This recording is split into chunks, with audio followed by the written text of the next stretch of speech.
আসসালামু আলাইকুম। আপনি কি জানেন, ইচ্ছাকৃতভাবে মাত্র এক ওয়াক্ত নামাজ ছেড়ে দিলে জাহান্নামে কত বছর শাস্তি ভোগ করতে হবে? আজকের ভিডিওটি আপনার জীবন বদলে দিতে পারে। প্রিয় দিনী ভাইয়েরা, মহান আল্লাহ তাআলা আমাদের ওপর 5 ওয়াক্ত নামাজ ফরজ করেছেন, কিন্তু আমরা অনেকেই অবহেলা করে নামাজ ছেড়ে দিই। কিতাবের বর্ণনা অনুযায়ী, যদি কোনো ব্যক্তি ইচ্ছাকৃতভাবে মাত্র এক ওয়াক্ত নামাজ ছেড়ে দেয়, তবে তাকে এক হোক বা কাল জাহান্নামের আগুনে পড়তে হবে। এখন প্রশ্ন হলো, এক হোক বা মানে কত দিন বা কত বছর? ইসলামের হিসাব অনুযায়ী এক হোক বা হলো 80 বছর। আর এই 80 বছরের দুনিয়ার 80 বছর নয়, পরকালের মাত্র একটি দিন হলো দুনিয়ার 1000 বছরের সমান।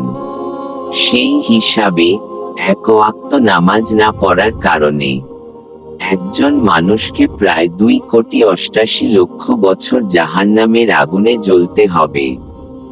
সুবহানাল্লাহ, নাউজুবিল্লাহ। একটু চিন্তা করে দেখুন, আমরা কি দুনিয়ার সামান্য আগুনের ছ্যাঁকা সহ্য করতে পারি? তাহলে কিভাবে জাহান্নামের এই ভয়াবহ আগুন কোটি কোটি বছর সহ্য করব? হে আল্লাহ, আমাদের সবাইকে 5 ওয়াক্ত নামাজ সময়মতো পড়ার তৌফিক দান করুন। আমিন। ভিডিওটি ভালো লাগলে দিন প্রচারের স্বার্থে শেয়ার করে দিন।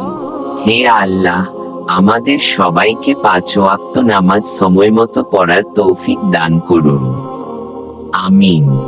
প্রিয় দিনী ভাইয়েরা, এই রকম ইসলামের সুন্দর সুন্দর শিক্ষণীয় কথা ও ভিডিও নিয়মিত পেতে এখনই আমাদের সাথে যুক্ত হয়ে যান। আপনি যদি ভিডিওটি ইউটিউব থেকে দেখে থাকেন, তাহলে আমাদের হৃদয় ইসলাম 2739 চ্যানেলটি এখনই সাবস্ক্রাইব করুন, আর পাশে থাকা বেল বাটনটি বাজিয়ে দিন। আর যারা ফেসবুক থেকে দেখছেন, তারা আমাদের সাকিব আহমেদ পেজটিতে একটি লাইক দিন এবং পেজটি ফলো করে রাখুন। আমাদের ছোট ছোট রিলস ও ইসলামিক শর্টসগুলো টিকটকে দেখতে এখনই ফলো করুন আমাদের টিকটক আইডি সাকিব আহমেদ 892। দিন প্রচারের এই পবিত্র কাজে শরীক হতে ভিডিওটিতে একটি কমেন্ট করে আপনার মতামত জানান, এবং বেশি বেশি শেয়ার করে আপনার বন্ধুদের মাঝে ইসলামের আলো ছড়িয়ে দিন। আল্লাহ আমাদের সবাইকে কবুল করুন। জাযাকাল্লাহু খাইরান। আসসালামু আলাইকুম।